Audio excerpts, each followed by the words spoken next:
2025년 7월 24일 목요일 돈다방 미쓰리 시작하겠습니다. 자, 오늘 돈다방 미쓰리는 7월 21일부터 7월 23일까지 월요일부터 수요일 뉴욕 증시 마감 현황을 점검해 보겠습니다. 그런데 또 오랜만에 방송을 하는 만큼 여러분들이 감 떨어졌을 수도 있으니 복습하는 시간을 한번 마련해 봤고요. 자, 그렇다면 복습을 어디서부터 어떻게 해야 하느냐 고민을 해 봤습니다. 저는 그 시작을 왜 미쓰리는 예전에 월요일 방송을 빼고 화요일부터 일요일까지 매일매일 방송을 하다가 왜 어느 순간 주 초반엔 방송을 하지 않는가. 이 부분부터 시작하면은 제대로 된 복습이 될 것 같아요. 그 얘기를 다시 한번 풀어드리겠습니다. 자, 트럼프가 취임한 이후에 전 세계를 대상으로 관세 부과, 상호관세라는 제목을 달고 전 세계를 갈구기 시작했습니다. 그러다가 4월 달에 중국과 세게 한번 부딪혔죠. 100%가 넘는 관세를 부과한다고 하고 중국도 물러서지 않았습니다. 여기에 타격을 누가 받았냐면 뉴욕 증시가 타격을 받았죠. 뉴욕 증시가 5% 넘는 하락을 보였고요. 거기에 트럼프는 쫄았습니다. 그래서 트럼프가 그 다음부터 보여준 액션을 보면 주 후반, 특히 금요일 날 악재를 터뜨리고 그 악재를 토요일, 일요일 날 뭔가 진정하면서 수습시키고 그리고 주 초반에는 다시 새로운 이슈를 덮는 이런 패턴을 계속 보여주고 있어요. 이게 지금 트럼프가 생각하고 있는 머릿속의 어떤 부분이 아닌가 싶습니다. 그 이야기는 다시 얘기해서 뉴욕 증시가 떨어지는 거를 트럼프도 좋아하지 않는다. 그래서 트럼프가 자기가 하고 싶은 상호관세 전쟁을 막 하면서도 주식은 신경 쓰기 때문에 악재를 제시하는 요일을 약간 고르는 것 같다라는 것이 제 생각이라고 했습니다. 그래서 굳이 장이 좋은 분위기에서는 제가 판을 깨고 싶지 않다. 미쓰리는 주식을 항상 조심히 단 1원이라도 단 100원이라도 소중히 다뤄야 된다고 생각하는 사람이다 보니까 주식시장이 좋아도 흥분하면 안 되고 주식시장이 안 좋아도 공포에 투매하면 안 된다라고 생각하기에 주식시장이 좋은 상태에서 제가 여러분 이 부분은 조심해야 되고 저 부분은 어때야 되고 얘기하면 고장난 시계 타령하는 분들이 생기실까 봐 이런 분위기를 즐기시되 흥분은 하지 마셔라. 대신 어떠한 문제가 생기거나 특히 주 후반에는 미쓰리가 어느 때보다도 더 방송에 열심히 집중하겠다라는 이야기를 해드렸습니다. 지금 증시는 그런 패턴을 가지고 있다. 그리고 분위기가 나쁘지 않다라는 거를 제가 전해드렸고요. 두 번째, 2000포인트 중반에서 3000포인트까지 강하게 빠른 시간에 상승했을 때 상승을 주도한 매매 주체는 외국인이었습니다. 3000포인트가 넘어갔고 3100포인트가 넘어갔고 3200을 들락날락하고 있는 이 시점 3000포인트까지 갈 때는 외국인들이 적극적으로 매수를 해줬는데 3000포인트가 넘어가고 지금 최근 들어 3100에서 3200포인트까지는 어떠한 특정 매매 주체가 시장을 이끄는 분위기가 아니라 자체적인 손바꿈이 지금 계속 만들어지고 있습니다. 어떤 날은 외국인들이 매수하고 기관과 개인이 매도하고 어떤 날은 외인이 매수하고 기관도 매수하는데 개인은 팔고 이렇게 매매 주체, 외국인, 기관, 개인들 이 세 매매 주체가 서로 팔고 사고 하면서 주식시장은 3200포인트를 넘기기도 하고 장중에 깨기도 하고 넘기기도 하고 깨기도 하면서 굉장히 버라이어티한 모습을 보여주고 있는데 분위기는 그렇게 나쁘지 않다. 그리고 최근 증시는 패턴을 보여주고 있다. 어떤 패턴이냐? 뉴욕 증시 눈치를 보고 대한민국 주식시장이 스타트를 하는데 뉴욕 증시가 지금 굉장히 잘 버텨주고 있다. 미쓰리가 뉴욕 증시를 좋다고 표현하지 않고 잘 버텨주고 있다고 표현하는 이유는 지금 뉴욕 증시에서 보여주고 있는 경제 지표 굉장히 성의 없고 아예 말도 안 하고 오직 뉴욕 증시는 트럼프의 상호 관세에만 집중하고 있다 보니 그나마 잘 버텨주고 있다. 그 뉴욕 증시가 잘 버텨줌에 따라 대한민국 주식시장도 잘 움직이고는 있는데 그러다 보니까 장중에 3,000포인트 넘어 올라가고 더 가야 되는데 단기 고점인 것 같고 너무 시장이 뜨거운 것 같고 이런 얘기가 나오니까 장중에 매도세가 세져서 1% 넘는 하락을 보여도 장중 조정, 즉 아름다운 조정으로 끝나면서 최근 계속 주식시장의 패턴이 투자자들한테 읽히고 있다라는 이야기를 해드렸습니다. 그리고 가장 중요한 건 작년 5월에 저는 8월 달에 경기 침체 이야기가 나와서 주식시장이 한번 흔들릴 수 있습니다라는 이야기를 작년에는 5월 달부터 떠들어댔는데 올해는 그럴 것 같진 않다. 대신에 여러 가지 이슈를 체크해 본 결과 이런 분위기가 혹 연말 정도쯤에는 좀 한번 물갈이하는 시간이 오지 않겠는가 라는 이야기가 제가 여러분들께 최근 방송에서 주례장창 읊어드리는 멘트들입니다. 그리고 저는 제가 여러분들께 주례장창 읊어드리는 이 멘트가 틀리지 않다고 봅니다. 오늘 같은 경우에도요. 장중에 3,200포인트를 깍꿍하고 넘게 시작을 했다가 지금 현재 3,200포인트 반납하고 현재 3,195포인트 오후 1시를 향해 달려가고 있는 시간 3,200포인트를 반납했습니다. 예전 같으면 3,200포인트 밀렸어. 무서워. 더 빠지면 어떻게 하지 하고 있는데 최근 주식시장은 장중에 조정을 받는 모습. 그러다 보니까 3,200포인트를 반납하고 그리고 낙폭도 1% 정도 되는 낙폭을 움직임을 하루 증시에 보여줘도 시장 참여자들은 저건 장중 조정으로 끝나. 저것도 올라갈 수 있어. 그리고 올라갔다 밀려도 분위기가 그렇게 크게 나쁘진 않아. 이렇게 증시의 패턴을 읽어가고 있는 거 맞고요. 작년 같은 경우엔 8월 달에 악재 터져요라고 했는데 지금 분위기는 그럴 것까지는 않다. 그런데 그렇다고 이게 쭉 막 그냥 3,500 막 4,000 막 가는 장은 아니고 뭔가 이 뜨거운 열기를 식히는 어떤 이슈가 나오든지 뭐 어떤 재료인지는 아직 모르겠습니다만 하여간 올해 넘어가기 전에 주식시장을 한번 이렇게 물갈이할 수 있는 시간은 올 것이다. 라는 분위기가 저는 지금 현재까지는 제가 보고 있는 시황이 그닥 다르지 않다고 생각합니다. 틀리지 않다고 생각합니다. 자, 7월 21일 월요일 뉴욕 증시 혼조세입니다. 2분기 실적 발표 앞두고 낙관론이 부상하고 있다. 이거는 그냥 제목을 갖다 붙인 겁니다. 다우지수가 0.04% 하락, S&P 500이 0.14% 상승, 나스닥이 0.38% 상승했습니다. 2분기 실적 발표를 앞두고 낙관론이 부상했다면 혼조세로 마감하는 게 아니라 3대 지수가 모두 상승 마감으로 했었어야죠. 그죠? 정답이라는 건 없습니다만 그래도 정말 낙관론이 부상했다면 3대 지수가 모두 상승 마감하는 증시가 나타나야 되는데 지금 다우지수는 꺾였다. 뭔가 불편한 구석이 있는 건 맞는 것 같아요.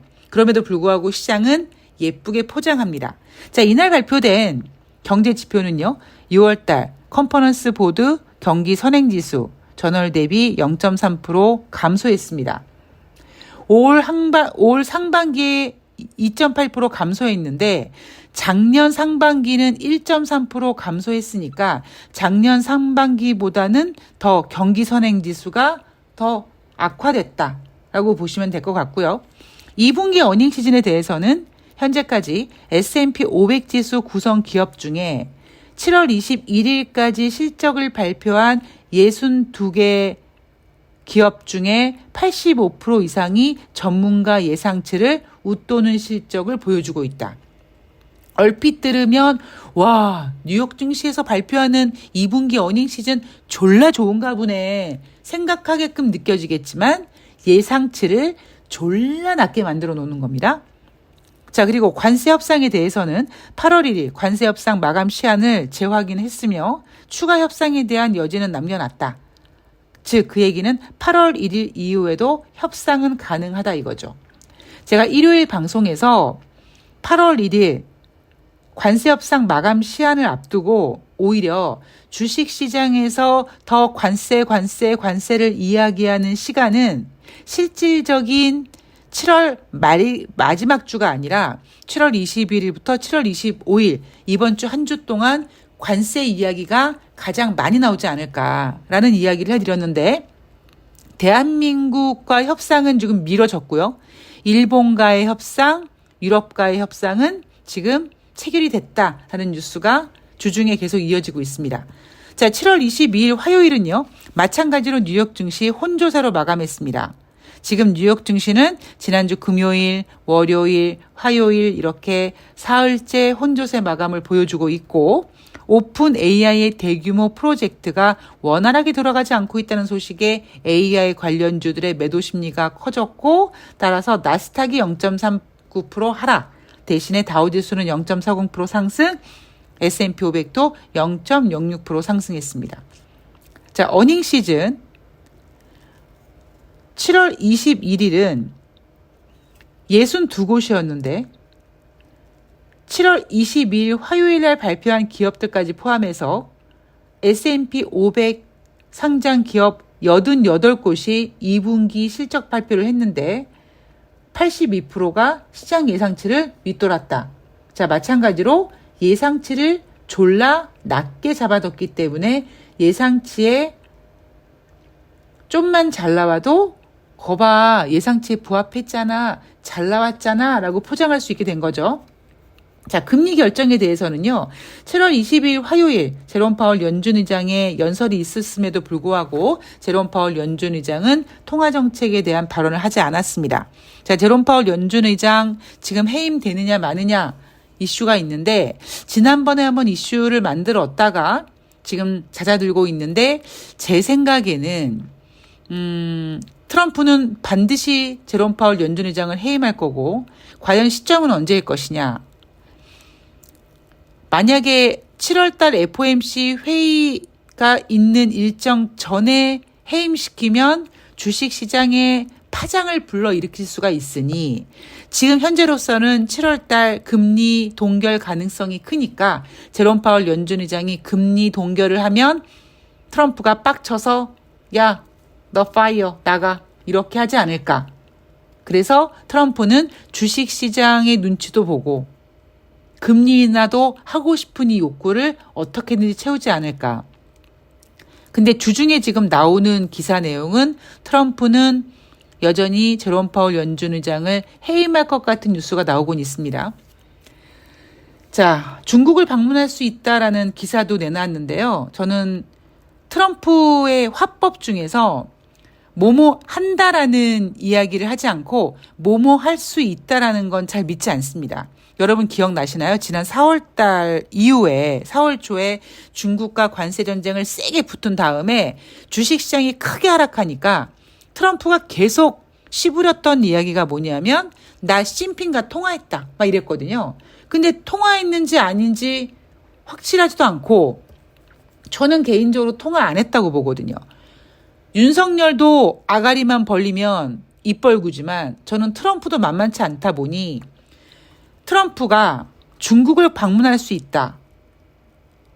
이런 이야기 한 부분에 있어서는 저는 그냥 증시를 안정시키려고 하는 페이크가 아닌가라고 개인적으로 생각을 하고요. 미국 재무부 장관은 중국과의 무역 휴전 기간을 연장할 수 있다는 걸 시사했다고 하죠. 자, 왜 트럼프가 중국을 방문할 수 있다고 했느냐.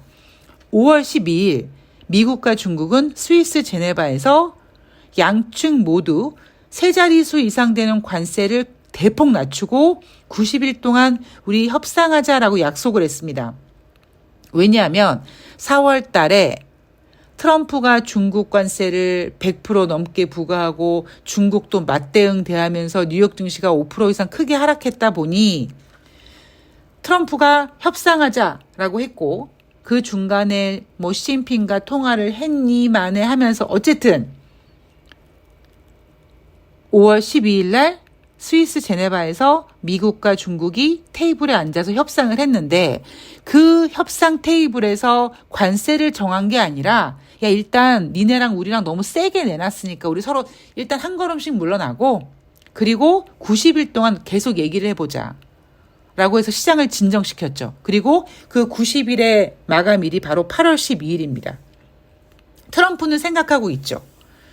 트럼프는 원래는 협상한 다음에, 그러니까 원래는 취임한 다음에 전 세계적으로 관세를 세게 때려서 미국은 워낙 센 나라니까 다른 나라들이 다 무릎을 굽히면서 다 항복할 줄 알았는데 여기저기서 막 대들었단 말이에요. 그래서 안 되겠는데 역시 나는 강한 놈이랑 붙어야겠어. 중국이랑 붙었는데 중국도 세게 나오니까 트럼프가 전략을 바꿨습니다. 그래서 각 나라마다 각계 전투식으로 상호 관세 비율도 따로 두고 품목도 따로 두고 하면서 그중에 누가 미국에 엎드리고 미국에 유리한 협상을 한다면 그거를 언론에 크게 부각시키면서 다른 나라 뭔가 기강 잡는 일까지 계속 지금 하고 있단 말이에요.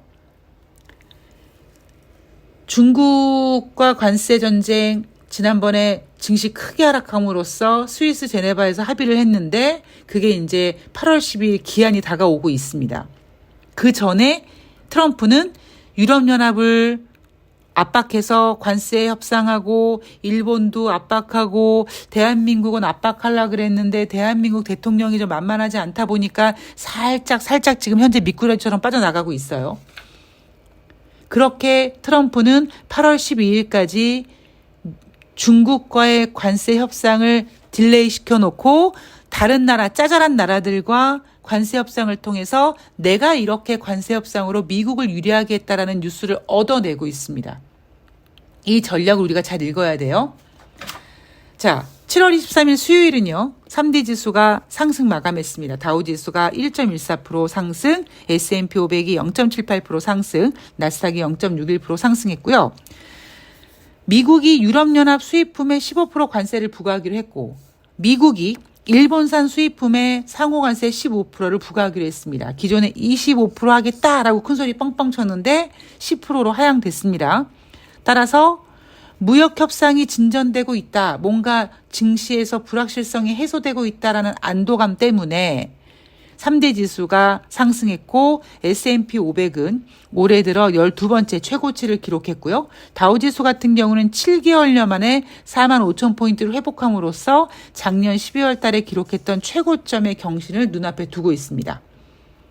자, 8월 1일을 앞두고 중국을 제외한 다른 나라들의 주요 국가들과의 협상 타결이 이뤄질 거라는 기대감, 즉 무역 협상이라는 불확실성의 해소에 대한 기대감이 이날 증시를 상승시켰고 8월 10일 중국과의 관세 이슈는 계속 끌고 갈 겁니다. 7월 22일 화요일 뉴욕 증시에서 트럼프가 나 중국 갈 수 있다. 중국과 협상을 연장시킬 수 있다라고 하면서 시간을 벌고 있습니다.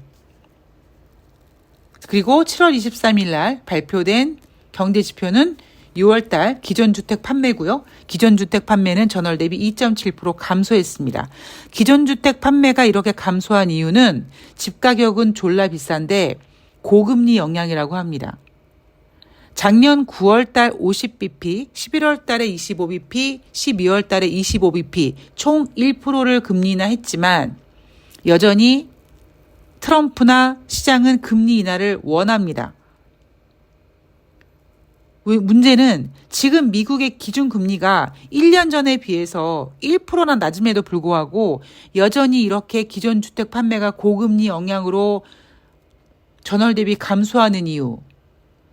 21세기 들어서 가장 높은 수준의 금리가 일단 유지되고 있고 1% 금리가 다운됐지만 이미 우리 인류는 2008년도 금융위기 그리고 코로나로 인해서 초저금리, 제로금리, 실질적인 마이너스 금리에 너무 익숙해져 있다 보니 지금의 금리를 견디지 못하고 있습니다. 그래서 힘든 거예요. 그런데 지금 연준은 관세 때문에 금리 인하를 못하고 있고 시장에는 금리 인하 기대감을 가지고 있습니다만 자꾸 관세 이슈로 금리 인하 기대가 후퇴되고 있고 그러다 보니 뉴욕 증시는 금리 인하보다는 불확실성의 해소, 즉 관세 협상으로 인한 시장이 불쾌하게 느끼는 불확실성을 해소한다는 쪽에 스포트라이트를 비추고 있습니다. 이러한 뭔가 뒤죽박죽 그냥 일단 좋아 보이게끔 만들려고 하는 이러한 분위기가 아직까지는 시장을 견고하게 만들어 줄지는 모르겠습니다만 올해가 넘어가기 전에는 한번 불거질 것이다 라는 것이 저의 시황관입니다.